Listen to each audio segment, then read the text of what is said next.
Not about the control. Not about the controller. Mine is on counter funding, because counties are required to do counter funding, and we make every effort to factor in that money in the budgets. Unfortunately, the corresponding contribution, either from the donor or from whoever, does not come in time. So it puts us into another spin. You have already committed that money, and as you wait for the other money to flow, it does not flow. And I'll give an example. We have what we call the county aggregation industrial parks.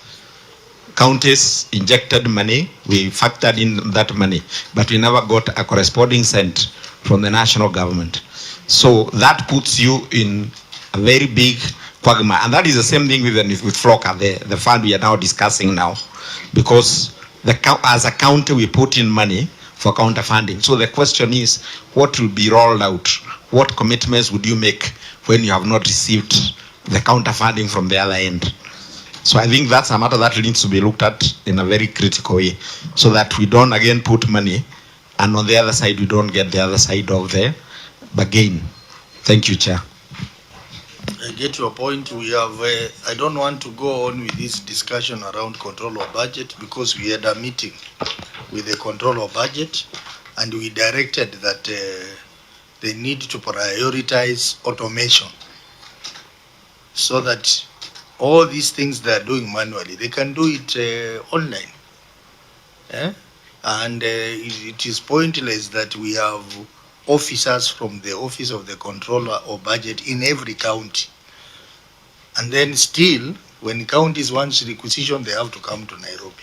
So those issues we have had a meeting with the Controller of Budget, and we have put to her the same questions that we have. So I do not want to debate it further here.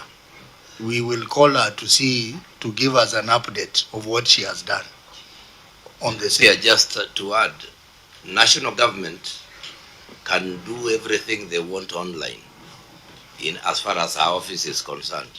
The only challenge is with counties. It's important that you know that. National government does everything online. Ourselves, it's physical. You can see there is some form of problem there. I don't know. But Sure. I thought you are seized of the matter. Yeah. Chair, through you, Governor, senators are defenders of devolution. So the challenges that you're having, make sure that as a COG, you're meeting with senators and telling us what are your challenges, so that we can solve them from where we sit. Thank you. Yeah, but again, also senators, you know, we must also criticize ourselves. The Constitution gives us the powers to participate in budget making for constitutional offices, including the control of budget. But we have left that role to the National Assembly, who have no interest of counties. So you find the Office of the Control of Budget is underfunded. Even the Auditor General here is highly underfunded, because no one wants to give people who are going to look at their books money. So I think one of the things we need to do as a Senate is to insist on implementation of, is it article, legal is, which article is that? 2, the article that requires Parliament, which means Senate and National Assembly, to participate in budget making for constitutional offices and commission. I think it's 249.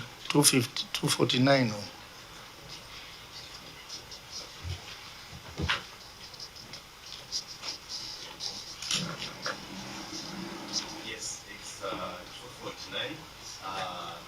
It's Article 249, subclause 3, that reads, Parliament shall allocate adequate funds to enable each commission and the dependent office to perform its functions, and the budget of each commission and the dependent office shall be a separate vote. Thank you, Chair. Yeah, so that is where, honorable senators, I think we need to insist, so that budget making Senate should participate, at least for commissions and constitutional offices, so that if controller of budget cannot automate because he has no money, we'll give her money. So that is a debate for another day. So, honorable members, we will now move to the last two funds. Senator Chimera, put yourself on record. Thank you, Chair, members, Governor and your team. My name is Senator Chimera, member of this committee. So we can have the officers for the other two funds. It looks like you are underfunded. There is no coffee. No, it is there. I have You not have not found any asked. coffee after Yes. answering so many Sergeant questions. Adam.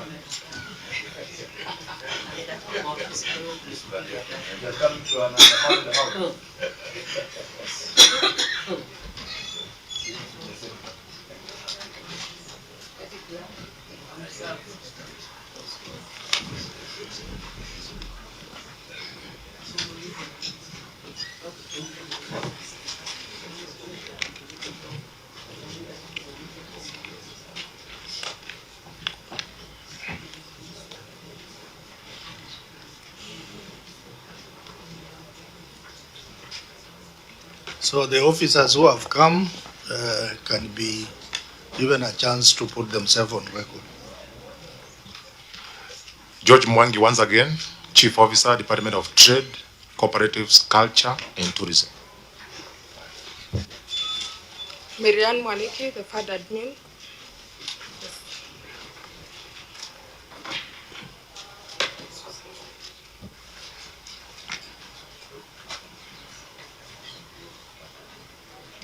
Through the chair, my name is Justin Mundia, Trade Development Officer, EDF Secretariat, Nyeri County. Thank you.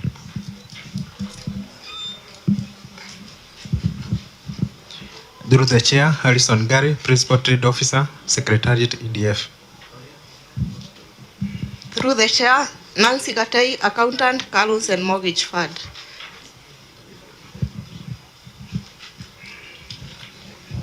Okay, so honorable members, we are going to start with the county executive car loan and mortgage fund.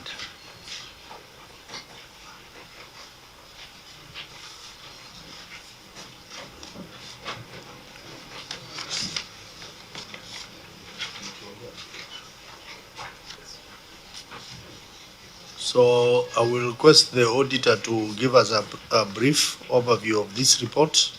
These are new officers, Chair. No, they were there before. They introduced themselves. Yes.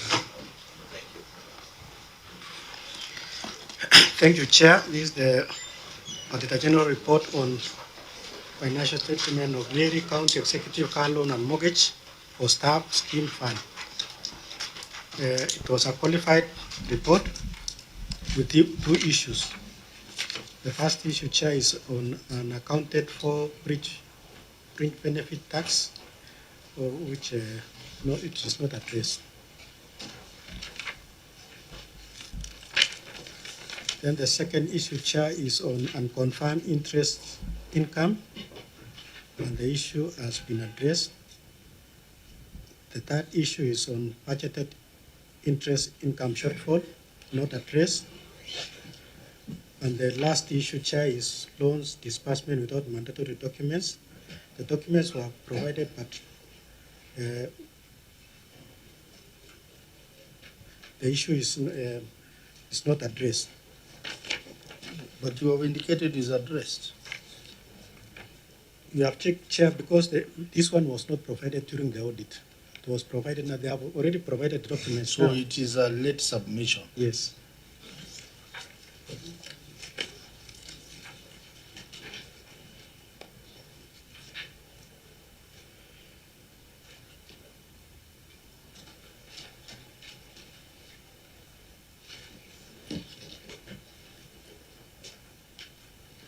Okay, so there were we will look at the three issues which are not addressed, but maybe before we go far, Governor, you know this particular fund is the most misused fund in the counties. The most misused fund nearly in all counties. And I've been struggling to see anything that we have been seeing in other counties. I haven't seen it in your report. Things like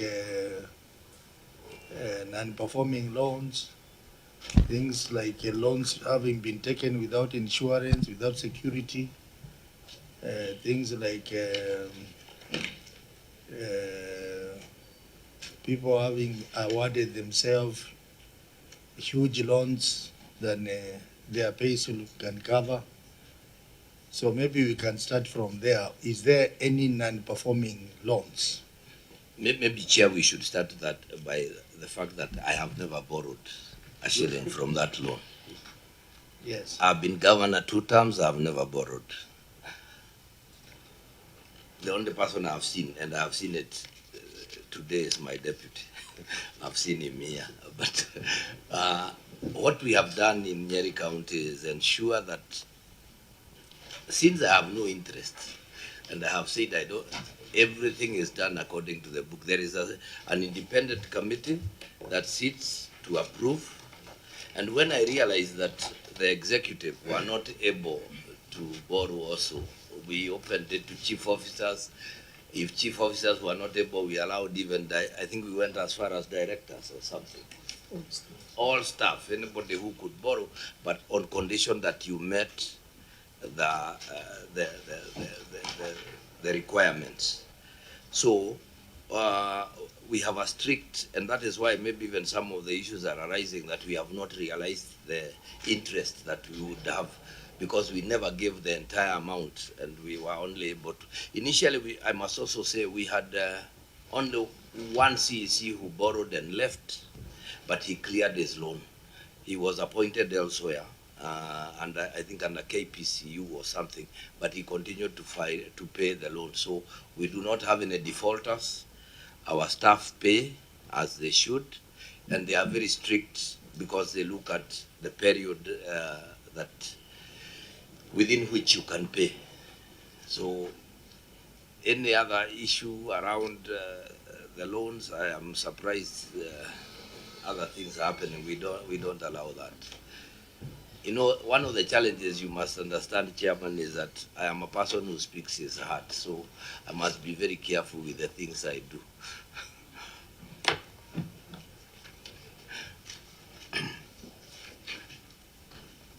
So I submit that unless you raise the specific issues. Can you issues. confirm that there was no non-performing loans? Thank you, Chair. I can confirm that during our audit, we never came across non-performing loans.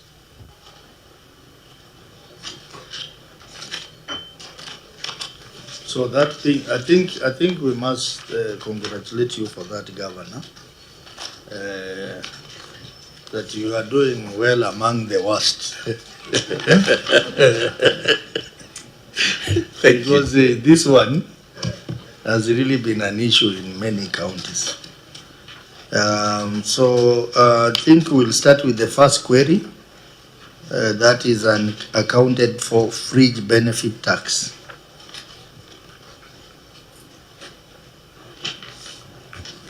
Thank you. Auditor, proceed. Thank you, Chair. This is the report of the Auditor General on Nyeri County Executive Car Loan and Mortgage Staff Scheme Fund for the year ended 30th June 2024. The overall opinion is qualified. Paragraph number 1, unaccounted for fringe benefits tax. The statement of financial performance reflects use of goods and services amounting to Kenya shillings 1,524,122 as disclosed in Note 7 to the financial statements. Included in the expenditure is fringe benefits tax of Kenya shillings 885,712, which does not agree with the supporting schedules of Kenya shillings 621,712, resulting to an unexplained and unreconciled variance of Kenya shillings 264,000. Further, review of tax computation schedule provided for audit revealed that the fund had an outstanding fringe benefits tax of Kenya shillings 881,424, an accumulated interest of Kenya shillings 715,660, all totaling to Kenya shillings 1,596,662 as at 30th June 2024, and unpaid tax arrears amounting to Kenya shillings 30,301,063. In addition, the fund administrator failed to remit taxes within the prescribed time period, which might attract interest and penalties on the outstanding amounts. In the circumstances, the regularity, accuracy, and completeness of the fringe benefits tax amount of Kenya shillings 885,712 could not be confirmed. Thank you, Chair. So, Auditor, then there are several issues here. There is the issue of reconciliation, a variance of 264,000. Then there is the issue of tax, accumulated interest of 715,660. And then there is a further issue of unpaid tax arrears of that medium. Is that the case? That is the case, Chair. Okay, so Governor, you can give us your management response. Thank you. Let me kindly allow me to ask the Chief Officer to handle that. Chair, through the Governor, our management response, the figure of 885,712 consists of fringe benefit tax that was paid to Kenya Revenue Authority since the inception of the fund to August 2023, which was paid via two payment voucher, 626,412.30 and 259,299.10, which were provided for audit, and this is supported by Annex 1A. So that is the issue that was raised on 885,712 that could not be confirmed. So further, the management had not remitted the fringe benefit tax amounting to 1.826, 119.5 for financial year 2023-2024 due to the low uptake of the loan, hence the low interest income, which is utilized to defray operating expense of the fund as per the fund regulations. The management paid the unpaid fringe benefit tax of 1.826,119.50 in financial year 2024-2025, and that was the total fringe benefit tax that were not paid for 2023-2024. On unpaid tax arrears